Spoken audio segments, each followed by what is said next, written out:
ओम शांति। हमें स्वयं भगवान पढ़ाने आए। हम गॉडली स्टूडेंट हैं और हाईएस्ट पढ़ाई पढ़ रहे हैं। हमारे देश में आईएएस, आईपीएस, आईएफएस, ये बहुत सारी जो एडमिनिस्ट्रेटिव सर्विसेज हैं, फॉरेन सर्विसेज हैं, इकोनॉमिकल सर्विसेज हैं, इनके बड़े बड़े एग्जाम्स होते हैं। उनको लोग हायर एजुकेशन मानते हैं। पीएचडी की तो higher education, MBA, MTech, higher education. IAS कर रहा है कोई व्यक्ति, उसको कितना नशा रहता है, मैं अब जाकर कलेक्टर बनूंगा। उस नशे के साथ वो स्टडी करते हैं, पढ़ाई पढ़ते हैं।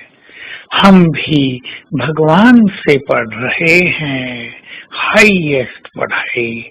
WAS है हमारी, world administrative service. This Rajyoga is world administrative service.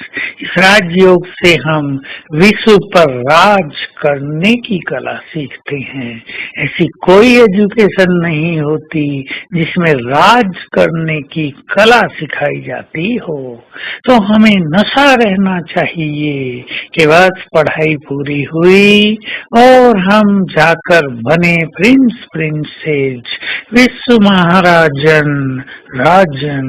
बहुत बड़ा पद है। ये खुशी हमें पढ़ाई के लिए चुस्त कर देती है। ये खुशी हमारे सभी व्यर्थ संकल्पों को समाप्त कर देती है। हम सचमुच कितनी सुंदर विद्या प्राप्त कर रहे हैं। कभी सोचा था कि भगवान सम्मुख बैठकर पढ़ाएंगे? कहीं ऐसा तो नहीं कि भगवान पढ़ाते हों और हम पढ़ते ही न हों, या हम सोते हों, या पढ़ाई में हमारी रुचि न होती हो। तब भला हमारा भविष्य सुंदर कैसे बनेगा? तो हम इस पढ़ाई के द्वारा अपने को पावन बनाते चलें।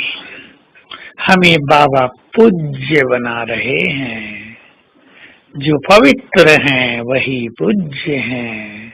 जो जितने ज्यादा पवित्र उतने ही परम पूज्य। देखिए हमारी पूज्य मूर्तियों को लोग कितना प्यार और भावना और रिगार्ड की नजर से देखते हैं। जितने हम पूज्य बनते जाएंगे, संसार की आत्माएं भी हमें बहुत प्यार और सम्मान की नजर से देखने लगेंगी। और ऐसी पूज्य आत्माओं को ही परमात्म प्यार प्राप्त होता है, क्योंकि भगवान के लिए सबसे बड़ा आकर्षण स्वच्छता और पवित्रता है। लोगों ने स्थूल में कह दिया cleanliness is next to godliness, अर्थात परमात्मा के बाद स्वच्छता का ही स्थान है।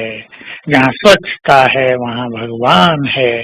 परंतु ये स्वच्छता केवल बाहर की नहीं, बाहर की तो हम रखते ही हैं। ये स्वच्छता है मन की, ये स्वच्छता है बुद्धि की, और इसका स्वरूप है पवित्रता। कोई भी विकार न रहे, विकारी संकल्प न रहें, विकारी भावनाएं न रहें। हमारी पवित्र दृष्टि हो जाए, आत्मिक दृष्टि हो जाए। हमारे चित्त में पवित्रता के वाइब्रेशंस रहने लगे। हमारा चित्त शीतल हो जाए, कर्मेंद्रियां और अंग अंग शीतल हो जाएं। ऐसे पवित्र आत्माएं ही संपूर्ण पूज्य बनती हैं।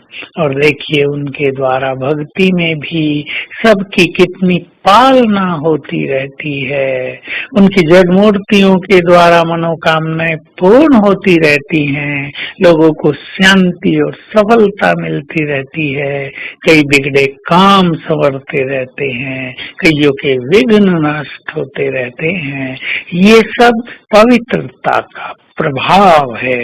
इसलिए अपनी प्योरिटी को बहुत महत्व देते हुए परम पूज्य बनने का पूरा पुरुषार्थ करें। आज सारा दिन ये स्वमान रखेंगे, मैं परम पवित्र हूँ, परम पूज्य हूँ और अपना पूज्य स्वरूप, चाहे अष्टभुजाधारी देवी हूँ, चाहे सबका पालन करता विष्णु हूँ, विघ्न विनाशक गणेश हूँ, ये अपना स्वरूप सामने लाएंगे घंटे में एक बार इस फीलिंग के साथ, मैं ये हूँ।